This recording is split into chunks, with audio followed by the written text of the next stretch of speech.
And we make more, I've been told we make more decisions in one day than some societies make in the whole year. I mean, we're really on a fast track here. Doesn't it feel like it? Let's see, way back in the back, I think, Michelle.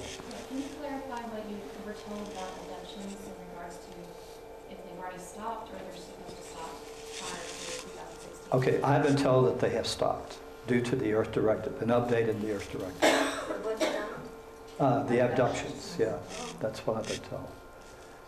Yes? I'm really curious about, you're talking about the very few reptilian souls that have been allowed to colonize the Earth.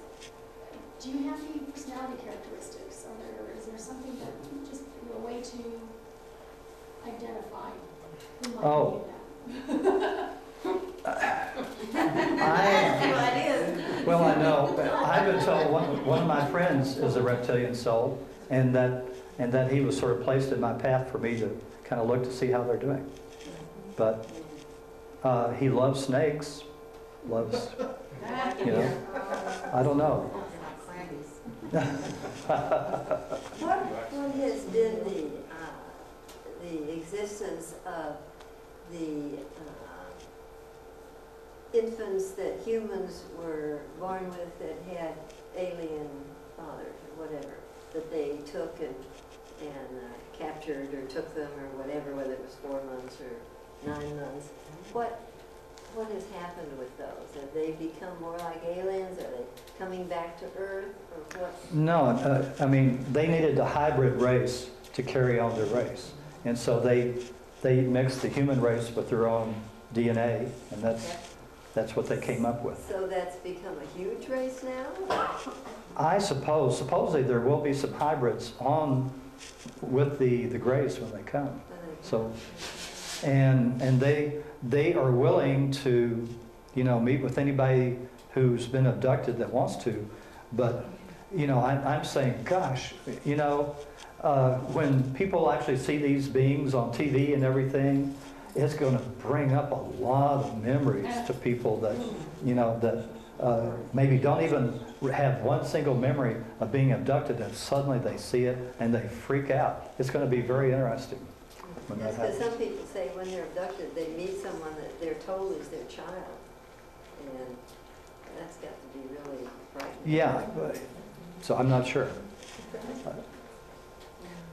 Tom, did you say, even though the abductions have stopped, Uh-huh. that they still are looking in on folks? Yeah, I think, well, first of all, I know that all of our planets kind of look in on us. So they're able to manipulate us during our dream time and take us on their ships.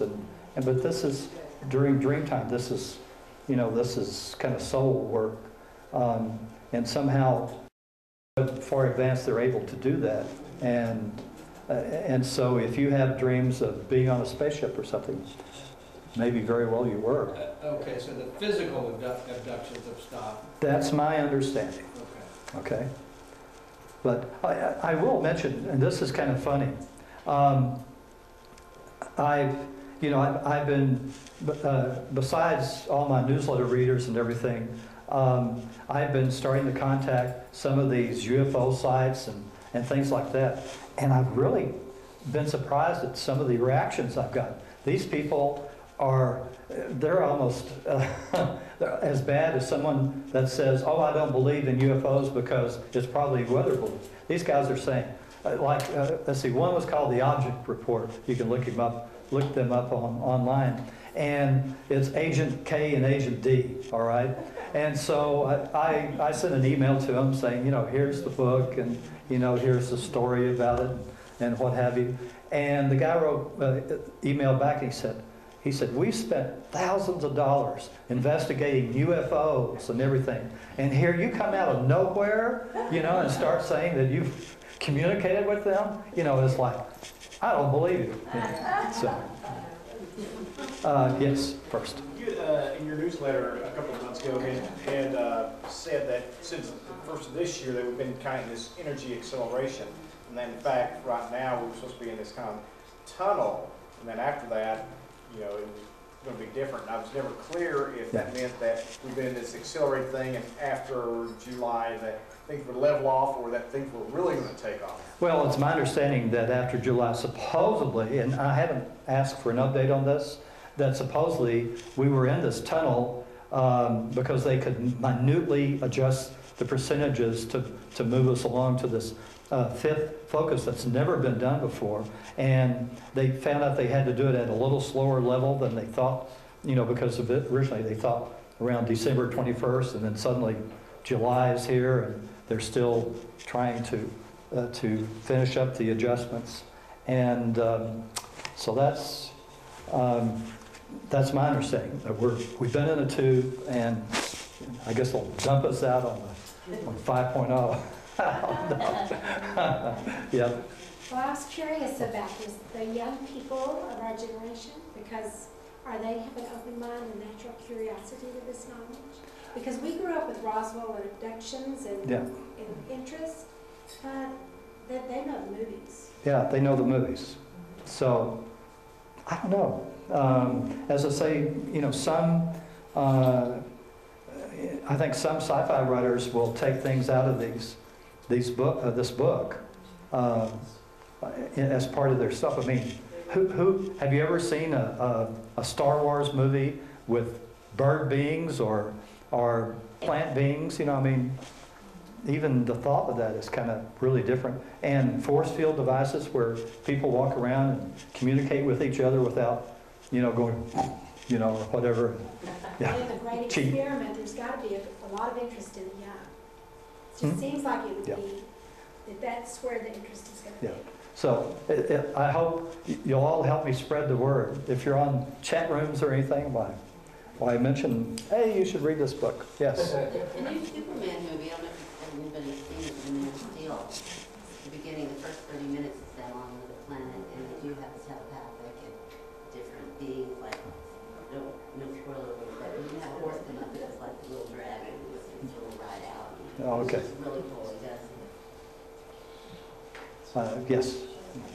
I'm just curious about, you know, we hear so much about the collapse of the society. Is that all an illusion, or is that something that would help move us forward to that place? A classless society? No, collapse of society. In other words, the stock market will Oh, go down, everyone will go down. I don't think that's going to happen. From what I keep having people ask me that, and It's an illusion. I don't see it. Now, if obviously there's some gigantic Earth events that happen, then obviously stocks are going to take a hit. Gold is going to go up. You know, I mean, things like that happen. So, but not collapse from within. I don't think, so to speak. Yes. You were mentioning portals, and that there's, how many, 60? 60. That's amazing. Now, is there any correlation between that and the ley lines that are here on Earth?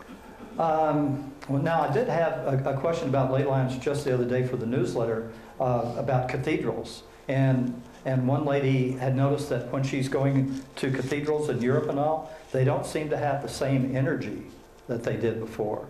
And I was told that's because the ley lines have shifted. And so these power points that the cathedrals, many of them, of course, were built on top of pagan sites, and the pagans knew the energies, and they just took over the pagan sites and put their cathedrals on top of it. So I'm not sure what the ley lines would have to do with that, if anything.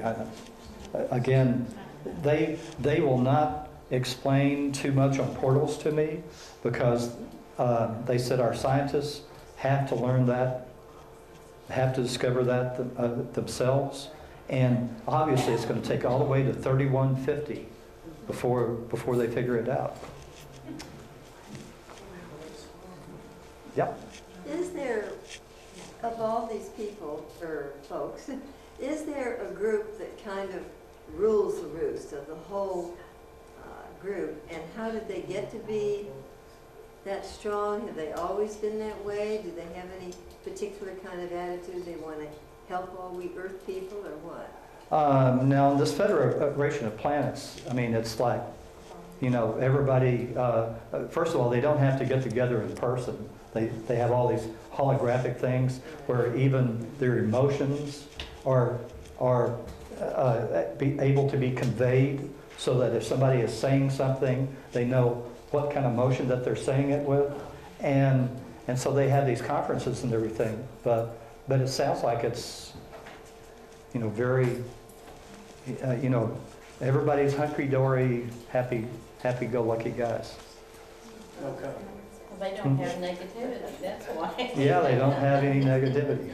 Yeah. So, and I asked them, what about the Star Wars? Wasn't there a lot of negativity? And they said, they pushed that away. And I don't know how, I don't understand that. I'd have to be a quantum physicist maybe to understand how you could push negativity away. But he said they sort of swept it under the rug. Well, what's that mean? I didn't explain it. Tractor beam it somewhere. Yeah. How do you do that? Still there, it's under the rug. Is that no negativity in another planet? Is that something that their creator decided on? No. I think that was something that you have to understand. The creator of this universe loves everything. Okay, and it's very interesting. I've been told several times. Well, the creator's emissary came to us, and they said, we'd like for you to send some souls for the Earth experiment or something. And he said, you could say no to the creator's emissary, but nobody does. If the creator asks you to do something, you're going to do it. So. You said that there was another creator that created Jesus. Are they related, the creators? Are there lots of them? Well, supposedly there's a creator of creators that birthed these billions of creators. So that'd be kind of interesting to see that being. So, okay. All right. Thank you, Tom. Sure. Thank you.